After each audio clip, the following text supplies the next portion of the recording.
시청자 여러분 안녕하십니까? 반갑습니다. 루터대학교 홍경만 교수입니다.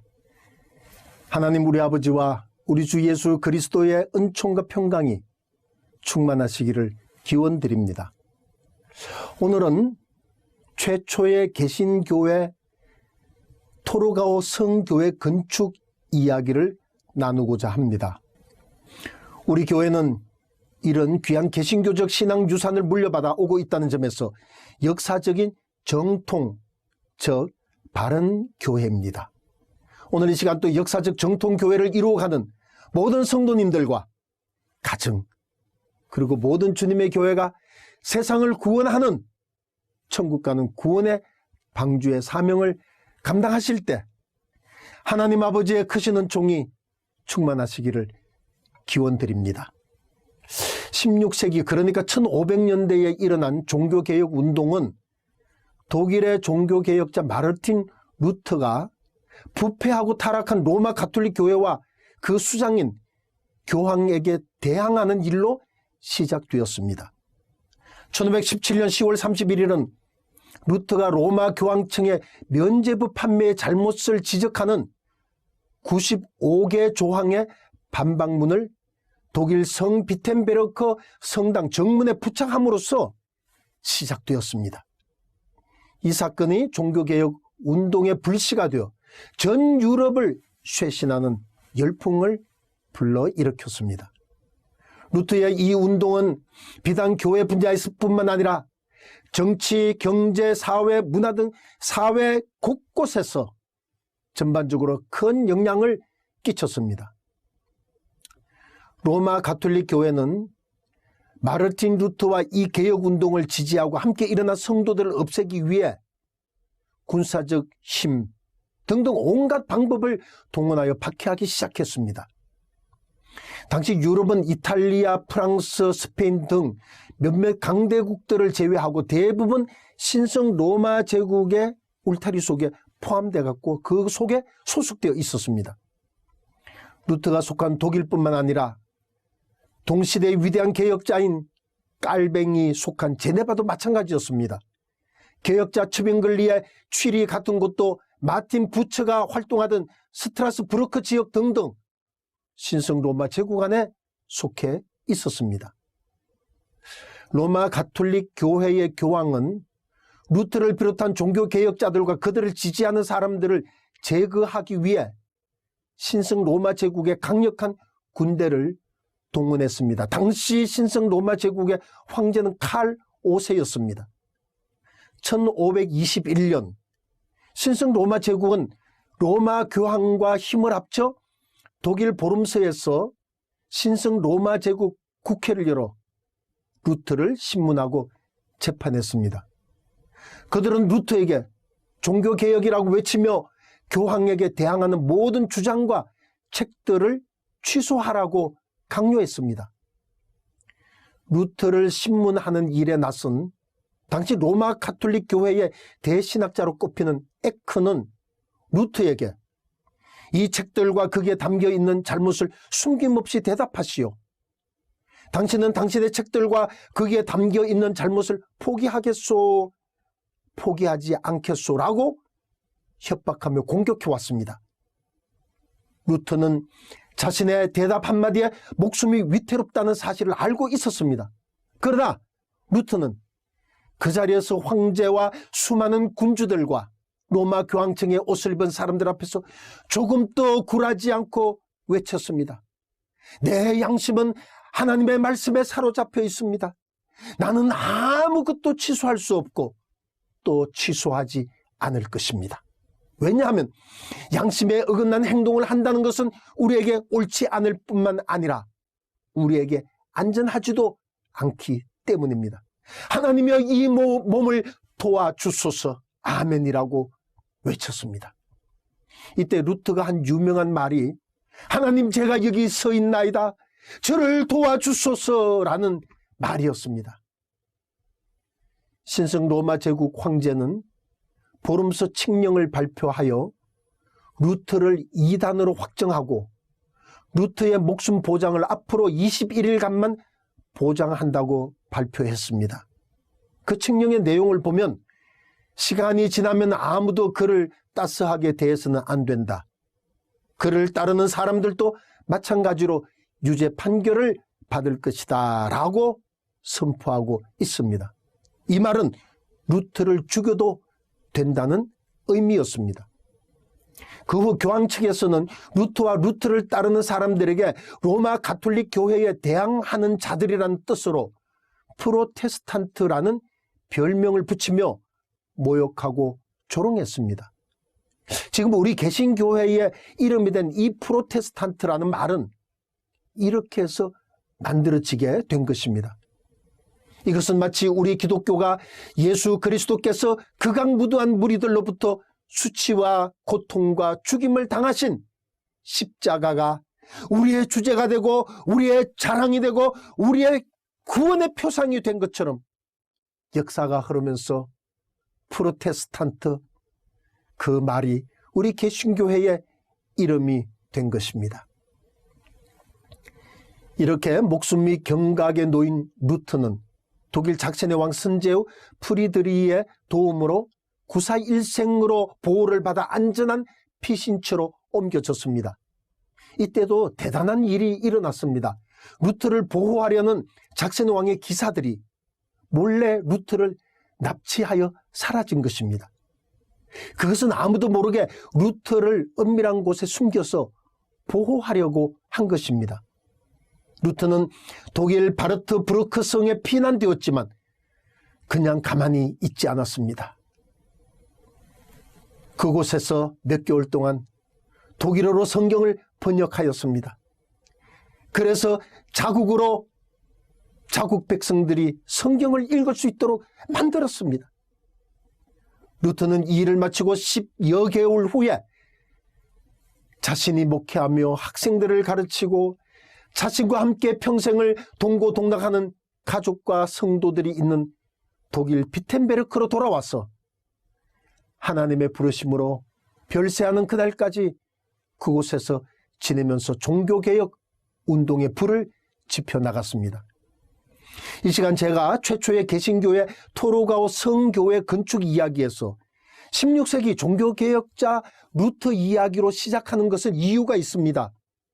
그것은 루트와 루트를 후원하던 독일 작센의 왕과 동료 성도들에 의해 최초의 개신교회가 건축되었기 때문입니다. 16세기 종교개혁 운동과 관련된 중요한 도시들을 나열하자면 시간이 부족할 정도로 대단히 많습니다. 그러나 실제적으로 종교개혁 운동의 핵심 지역을 꼽으라면 두 도시를 말할 수 있습니다. 하나는 종교개혁 운동의 산실인 비텐베르크입니다. 그리고 다른 하나는 토로가오라는 곳입니다. 독일어 발음으로 토로가오는 토어가우에 가깝지만 한글로는 영어 발음의 영향을 받아서 토로가오 또는 톨그우라고 사용하고 있으니까 애청자 여러분들께서 인터넷을 검색하거나 또는 유튜브 등을 검색해서 보실 때 활용하시면 되겠습니다. 비텐베르크는 종교개혁 운동이 일어난 산실로서 개혁의 출발지이며 중심지라 말할 수 있습니다. 이에 비교하여 토로가오는 종교개혁의 불길을 지피는 용광로와 같은 곳이라고 말할 수 있습니다. 종교적인 일에서뿐만 아니라 정치적으로, 문화적으로, 그리고 범사회적으로 개혁의 용광로가 되어 개혁을 추진하는 그런 도시였습니다. 이 토로가오 도시에 오늘 강연의 주제인 최초의 개신교회가 건축되어 세워졌고 지금도 여전히 예배를 드리는 교회 건축물로 아름답게 서 있습니다.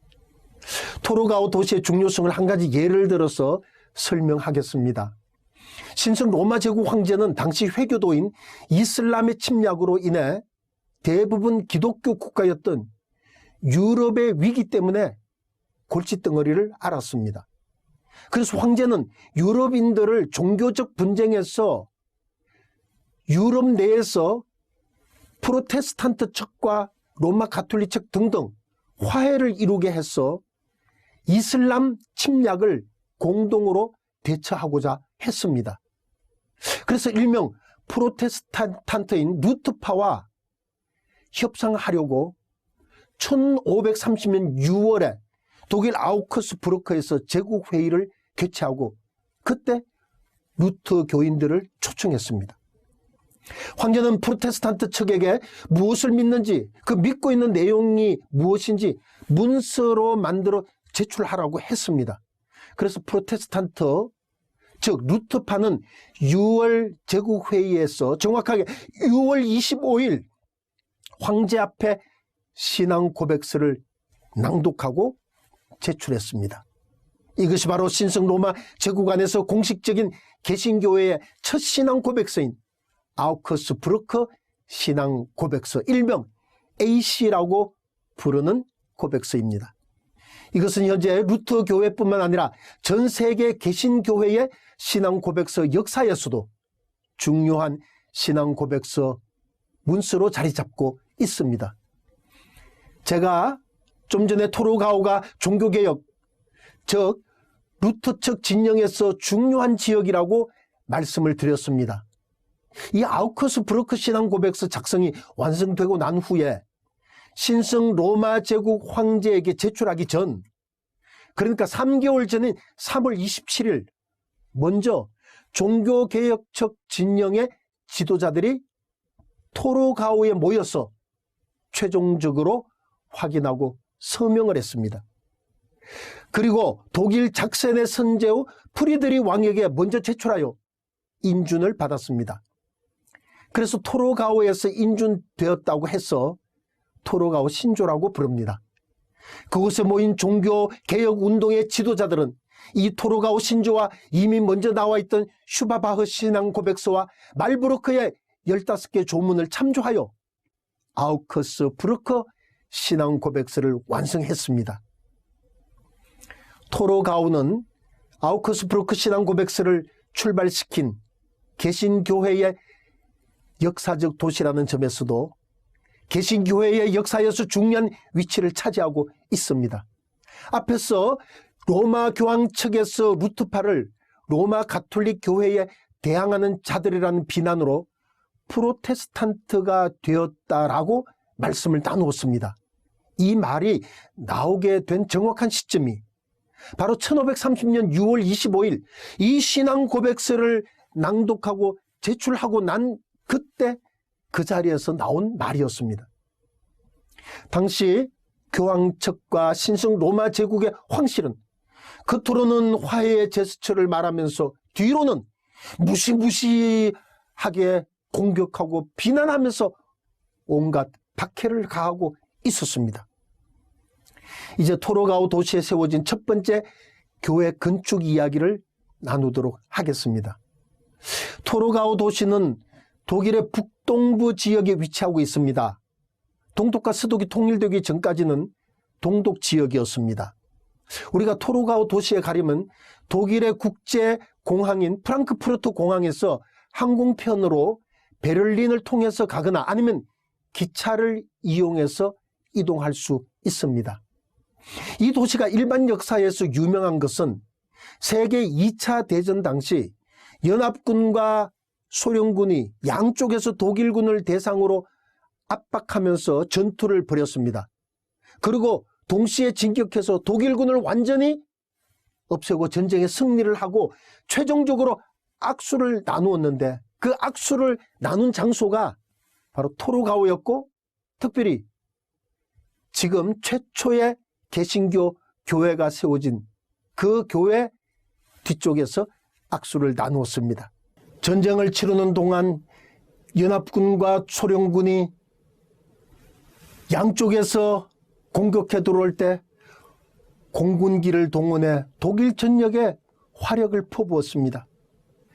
그래서 대부분 독일 도시들은 잿더미로 변했습니다.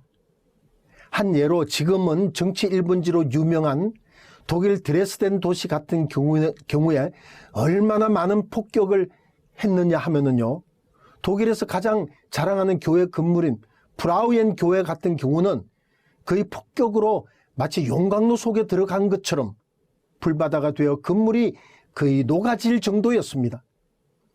지금은 거의 원형에 가깝도록 복원해 놓았습니다. 그런데 세계사적으로 놀라운 일은 연합군과 소련군은 토로가오 도시에는 폭격하지 않았습니다. 그래서 길게는 천년, 짧게는 몇백 년 된 건물들이 그대로 남아 있을 수 있었습니다. 그래서 최초의 개신교회인 토로가오 성교회도 생존할 수 있었고 지금 또 여전히 아름다운 모습으로 예배를 드리고 있습니다. 16세기 종교개혁자들과 성도들이 심한 박해와 핍박으로 목숨을 잃고 있었지만 그래도 여전히 예배를 드리고 일상생활이 가능했던 것은 종교개혁 운동을 지지하는 지역 왕들이 보호하고 후원하고 있었기 때문이었습니다. 루터의 종교개혁 운동이 일어난 비텐베르크나 토로가오는 독일 작센의 선제 후 프리드리 왕이 프로테스탄트를 지지해 주었고 역시 같은 믿음을 가지고 있었습니다. 자, 그런데 이런 중세의 긴박한 상황이라 할지라도 예배당은 여전히 로마 가톨릭 교회 성당이었습니다. 종교개혁 운동의 불씨를 일으킨 95개조 논제를 붙인 성당도 로마 가톨릭 교회의 정신과 내용을 바탕으로 건축한 건물이었습니다. 당시 어떤 급격한 종교개혁 운동 지도자들은 기존의 성당을 부수고 많은 조각이나 성화들을 철거하고 개조하는 일을 하기도 했습니다. 실제로 비텐베르크 안에서도 이런 지도자들에 의해 소동이 일어나기도 했습니다. 그러나 루터의 생각은 사과 괴짝을 담은 수레에서 썩은 사과만 골라내야 한다는 것이었습니다. 즉 어린아이를 목욕시킨 후 목욕물이 더럽다고 어린아이도 목욕통도 다 버릴 수 없다는 것입니다. 성경의 가르침은 눈에 보이는 물질적인 것보다 영적인 의미를 더 중요히 여기기 때문에 질서만 파괴되지 않으면 얼마든지 자유롭게 할 수 있다고 했습니다.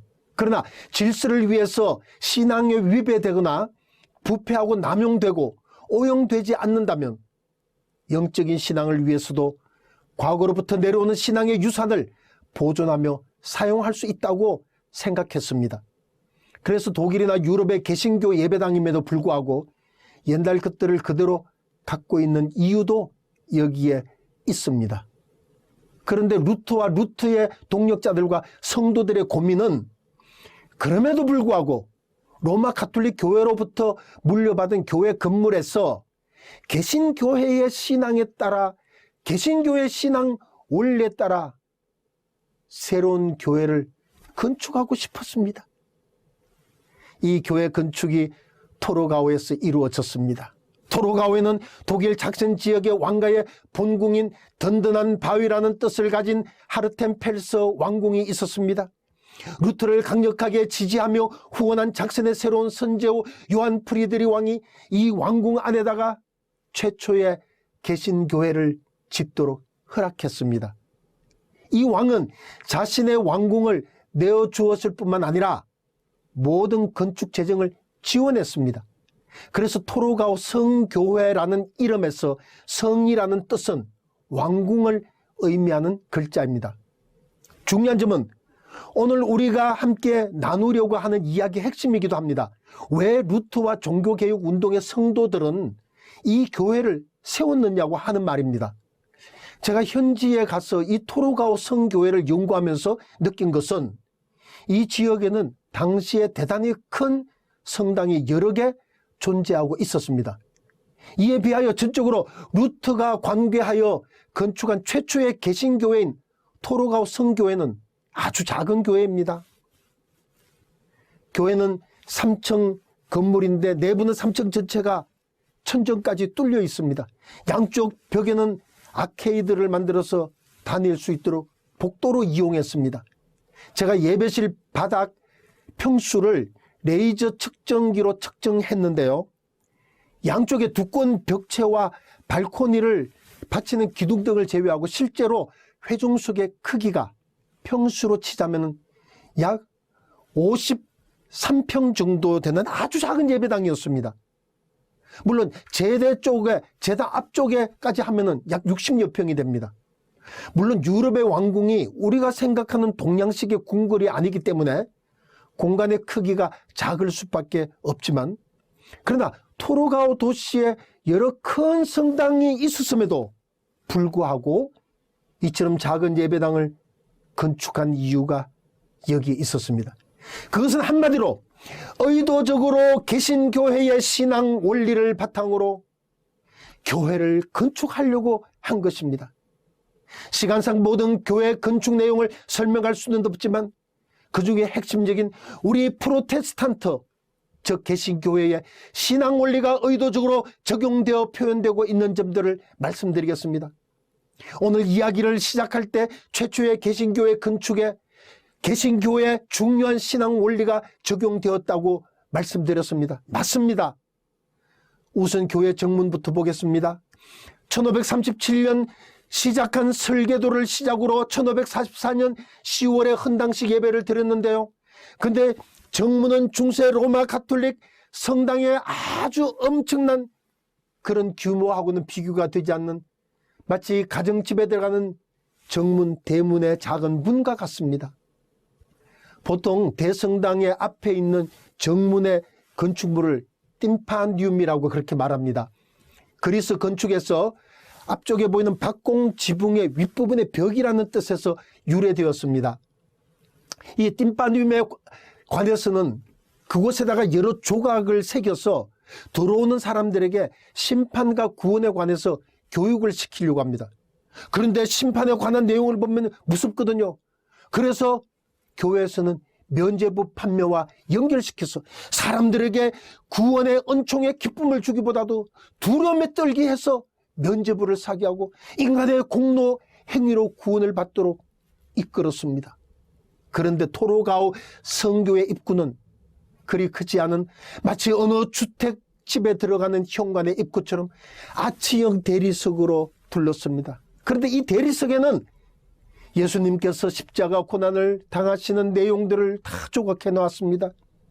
예배당에 들어가는 사람들은 언제나 둥근 아치 입구에서 인류를 구원하시기 위해 십자가에서 피 흘려 죽으신 예수 그리스도를 발견할 수 있습니다. 이것이 바로 종교개혁 운동을 펼쳐나간 성도들, 즉 개신교회의 가장 중요한 신앙의 중심 원리인 십자가의 신학입니다.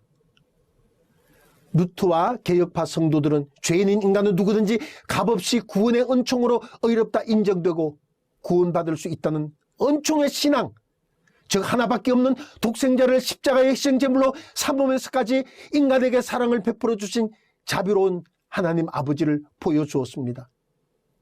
정문을 열고 들어가면 예배실에 제일 처음 만나는 장면은 설교대인데 설교대는 세 부분으로 되어 있습니다.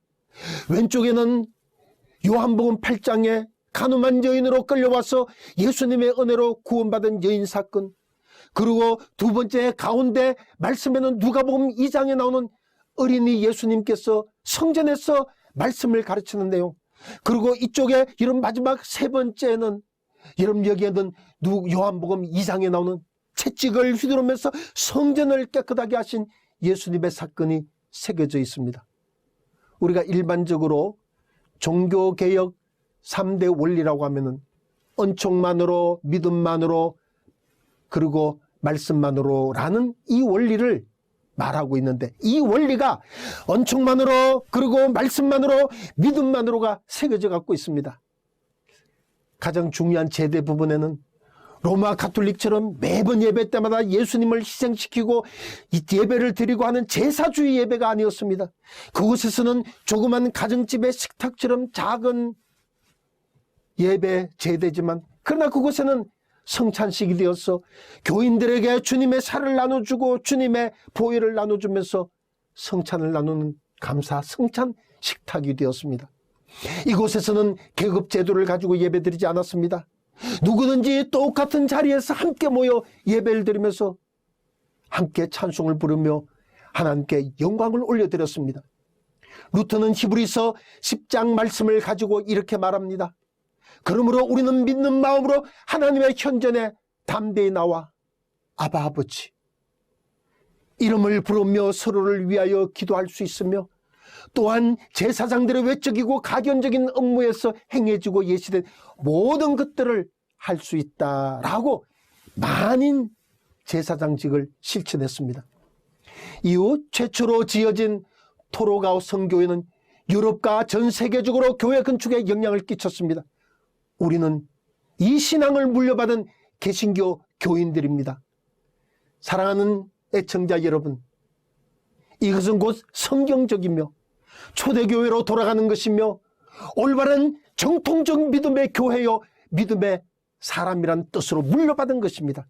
우리는 이 역사적 축복을 누리고 있음을 감사드리지 않을 수 없습니다.